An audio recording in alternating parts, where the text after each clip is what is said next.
Hola a todos y todas, soy Andreina Gil Ramírez, fellow del Servicio de Electrofisiología y Arritmias del ICBA. Paso a presentar el caso clínico correspondiente a la sesión de arritmia. Se trata de un paciente de 59 años, de sexo masculino, con hipertensión arterial y dislipemia como factores de riesgo cardiovascular, con una miocardiopatía dilatada de origen isquémico con fracción de eyección reducida. Su historia inicia en 2011, cuando se realiza una cirugía de revascularización miocárdica con lima de A, rima circunfleja y secuencial descendente posterior de la coronaria derecha. Posterior a eso, algunos años después, persistió con una miocardiopatía dilatada con una gran secuela inferolateral, y en 2014 se realiza implante de un cardiodefibrilador en prevención primaria, y además porque presentó inducción de TB no sostenida en un estudio electrofisiológico. En 2015 el paciente presenta choques apropiados del desfibrilador por taquicardia ventricular sostenida. En ese año se realizó ablación de la taquicardia ventricular con mapeo con un origen cercano al músculo papilar posteromedial en dos oportunidades, una ese año y una al año siguiente.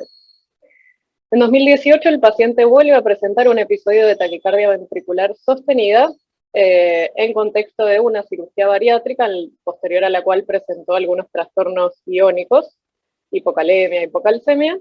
En ese momento se realizó un ecocardiograma que evidenció una fracción de eyección del 25% y reinicia tratamiento con amiodarona, que había suspendido previamente por un hipotiroidismo leve. En 2019 el paciente presenta un nuevo episodio de TB sostenida con choque del desfibrilador asociado a hipocalemia. Este año se realiza aumento de la dosis de amiodarona a 400 miligramos y, buscando algún otro gatillo de la arritmia, se realiza una cámara gamma que no evidencia isquemia, sí una gran secuela inferolateral, y se optimiza lo más posible el tratamiento médico por su insuficiencia cardíaca. En 2020 vuelve a presentar un episodio de TB sostenida con choque del desfibrilador. En esta oportunidad no tenía trastornos iónicos asociados como gatillos ni isquemia inducible.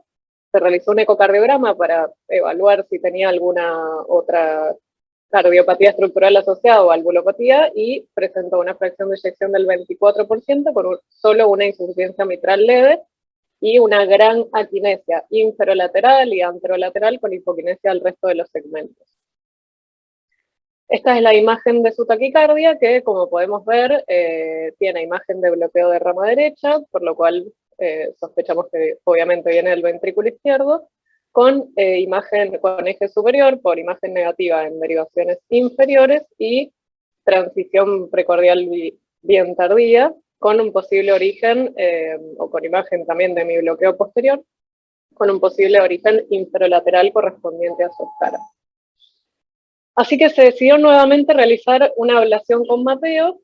En esta imagen vemos un mapa de voltaje del ventrículo izquierdo, donde vemos en el color gris toda una gran zona de escara extensa y solamente pequeños voltajes a nivel de la punta y bien basales. En la imagen de la derecha se observa el catéter localizado en las zonas donde nos da potenciales medio diastólicos, como se observan en esta imagen. Este es un registro de electrogramas intracavitarios donde entre cada URS, que son los electrogramas más grandes, se ven potenciales medio diastólicos que son característicos de zonas de conducción lenta, que son las que permiten mantener los circuitos de reentrada por taquicardia ventricular. Se realizó aplicación de lesiones de radiofrecuencia a dicho nivel, donde se observaron mayormente los potenciales medio diastólicos con interrupción del circuito de la taquicardia. Y posterior en esta oportunidad a esta ablación, no presentó nuevos eventos hasta la fecha, llevamos 12 meses del procedimiento. El paciente se mantiene en clase funcional 1 y con muy buena tolerancia al tratamiento médico. Muchas gracias.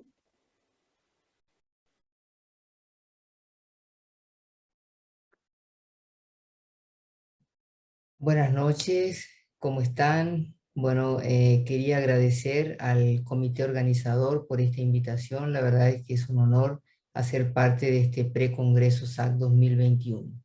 Y el tema del que vamos a hablar es sobre el estado actual de la ablación de la taquicardia ventricular en pacientes con cardiopatía estructural.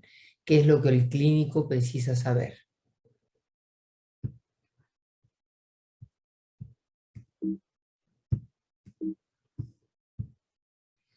Y cuando hablamos de cardiopatía estructural puede ser en pacientes con postinfarto agudo de miocardio o en pacientes no isquémicos como la enfermedad de Chagas, la displasia del ventrículo derecho, miocardiopatías dilatadas, valvulopatías, entre otras.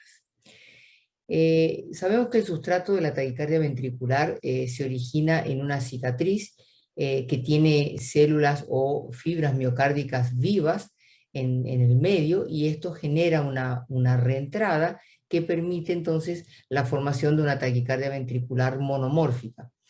Acá tenemos un ejemplo de una cicatriz, un corte histopatológico de un paciente con Chagas, donde vemos las fibras miocárdicas subendocárdicas, las fibras subepicárdicas, y en el medio de la cicatriz el tejido sano que permite esta conducción heterogénea que lleva a la formación de potenciales fragmentados y de la macro reentrada que genera la taquicardia ventricular. Y el tratamiento de la taquicardia ventricular es un tratamiento híbrido, porque cuando tenemos pacientes que tienen una fracción de eyección arriba del 40%, le damos amiodarona para intentar prevenir el evento. Pero cuando tenemos un paciente con una fracción de eyección disminuida, tenemos que implantar un dispositivo para poder interrumpir la taquicardia.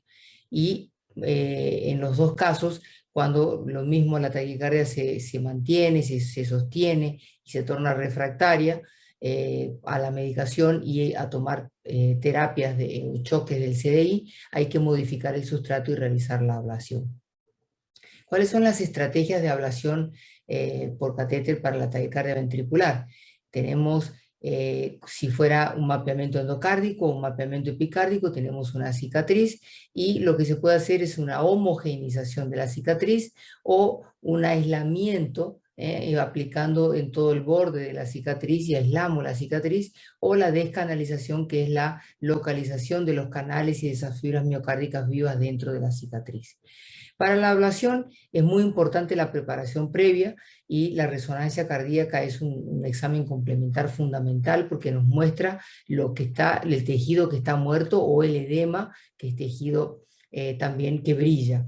Entonces, este trabajo en pacientes chagásicos nos muestra cómo los pacientes que no tienen fibrosis miocárdica tienen un mejor pronóstico que los pacientes que tienen fibrosis miocárdica, y la fibrosis puede ser en todas estas localizaciones, y observen cómo la curva libre de sobrevida en los pacientes que tienen un realce tardío positivo es peor que los pacientes que no lo tienen. Y aquí tenemos un ejemplo de un paciente nuestro, realizado con un sistema que se llama ADAS, que es un sistema que fue desarrollado por el grupo de España, donde es un sistema de detección automática que se acopla, diríamos, a la resonancia y consigue detectar, como ustedes pueden ver acá, este es un ventrículo izquierdo, lo que está en rojo es cicatriz, lo que está en azul es tejido normal, y lo que está en amarillo son los canales o los tejidos o la zona gris. Observen aquí cómo detecta que en este caso la cicatriz es más epicárdica que endocárdica, y esto nos ayuda entonces a definir si tenemos que hacer un abordaje endocárdico o un abordaje epicárdico, o ambos. Observen cómo aquí el sistema detecta esta cicatriz que se encuentra más para afuera, en la superficie más epicárdica, y ya sabemos que este paciente tiene que ser abordado. Y la taquicardia ventricular en la cardiopatía chagásica sabemos que afecta más al ventrículo izquierdo, a la región basal, y también tenemos aneurismas en la región apical con presencia de trombos, y aquí la característica adelgazamiento de la región basal del ventrículo izquierdo y las fibras miocárdicas vivas en esa cicatriz. Este es un trabajo importante publicado recientemente por nuestro grupo, mostrando cómo el abordaje de la taquicardia ventricular para la ablación tiene que ser endoepicárdico, porque si lo hacemos solamente por vía endocárdica tiene mucha recurrencia, y haciéndolo por vía endoepicárdica tenemos más éxito. Y aquí un paciente nuestro con un abordaje endocárdico, aquí el mapa mostrando una cicatriz basal y apical, y aquí un mapa epicárdico mostrando una cicatriz que va de la base, pasa por la parte lateral inferior y llega al ápice. Observen cómo la aplicación de radiofrecuencia, tanto por el epi como por el endo, deja realmente una cicatriz muy extensa, Entonces hay que hacer una homogeneización de esta cicatriz y sabemos que la cicatriz epicárdica comparada al endocardio es más grande y siempre al aplicar en el epicardio tenemos que hacer angiografía coronaria para no depararnos con una arteria coronaria. En cuanto a las taquicardias ventriculares en pacientes con cardiopatía isquémica, observamos aquí en un corte cómo tenemos el acometimiento endocárdico, pero también existen fibras subepicárdicas que también pueden llegar a comprometer y a generar taquicardias ventriculares. Aquí en este trabajo mostrando cómo el 25% de los pacientes tenían esta fibra subepicárdica, pero la gran mayoría tenían sustratos endocárdicos, que es lo más típico en una cardiopatía isquémica. Este aquí es un paciente nuestro, donde hicimos un abordaje endoepicárdico en un paciente con cardiopatía isquémica, y observen la cicatriz aquí bien anterior, cerca de la DA. En este mapa es el mapa de voltaje, mostrando todo lo que está en rojo, es tejido cicatricial, y aquí es un mapa de activación mostrando la taquicardia, se originando en el epicardio y pasando para el endocardio. Y lo que hicimos fue un abordaje endoepicárdico con aplicación de radiofrecuencia en las dos superficies y eliminando la taquicardia definitivamente. Y para hablar un poco sobre la displasia ritmogénica del ventrículo derecho, sabemos acá es una pieza anatómica, sabemos que es una enfermedad que se origina desde el epicardio, cambiando todo el tejido normal por tejido graso, y aquí tenemos un caso de una paciente nuestra, con un mapa endocárdico, todo lo que es pink es normal, con un mapa de ventrículo derecho endocárdico normal, y observen cómo tenemos una cicatriz extensa en el epicardio con presencia de canales dentro de la cicatriz, y aquí un mapa que es el mapa de ILAM, que es el Isochronal Late Activation Mapping, que es un mapa que ve las zonas de desaceleración que existen en lugares donde el tejido tiene una conducción muy lenta y que generalmente se correlaciona con el istmo de la taquicardia. Observen aquí que fueron registrados 2 regiones que coincidían con las taquicardias clínicas del paciente, y la ablación por catéter en estas regiones y la homogeneización de esta cicatriz llevó a la interrupción y no reinducción de la taquicardia. Entonces, la ablación de la taquicardia ventricular en pacientes con tormenta eléctrica es muy importante. Aquí tenemos varios acompañamientos de pacientes de grupos grandes, mostrando cómo la ablación realmente reduce la terapia del CDI y mejora la calidad de vida de los pacientes. Entonces, en taquicardia ventricular, como resumen, cuando es mal tolerada y con función ventricular deprimida, hay que implantar CDI. Y hay que obviamente lanzar mano de las drogas antiarrítmicas y en muchos casos la ablación por catéter. Si hay recurrencia, nuevamente hay que aumentar dosis de drogas antiarrítmicas y si necesario realizar una nueva ablación. Si el paciente tiene una taquicardia ventricular bien tolerada, con función ventricular preservada, drogas antiarrítmicas, y en algunos casos hay que hacer ablación. Si hay recurrencia, más drogas antiarrítmicas y si necesario más ablación, y si necesario también el implante del desfibrilador. Pero lo importante es entender que el tratamiento es un tratamiento híbrido, no es cada uno por su lado.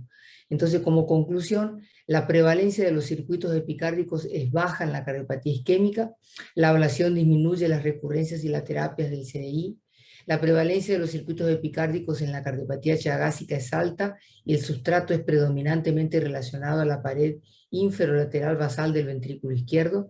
El abordaje endocárdico y epicárdico es necesario para mejorar los resultados. La ablación de la taquicardia ventricular en pacientes con CDI disminuye el número de terapias, y los software de procesamiento de imágenes en resonancia magnética y tomografías auxilian eficazmente al mapeamiento y a la ablación. El tratamiento de la taquicardia ventricular en pacientes con cardiopatía estructural es un tratamiento híbrido, entonces siempre acordarse de eso. Muchísimas gracias.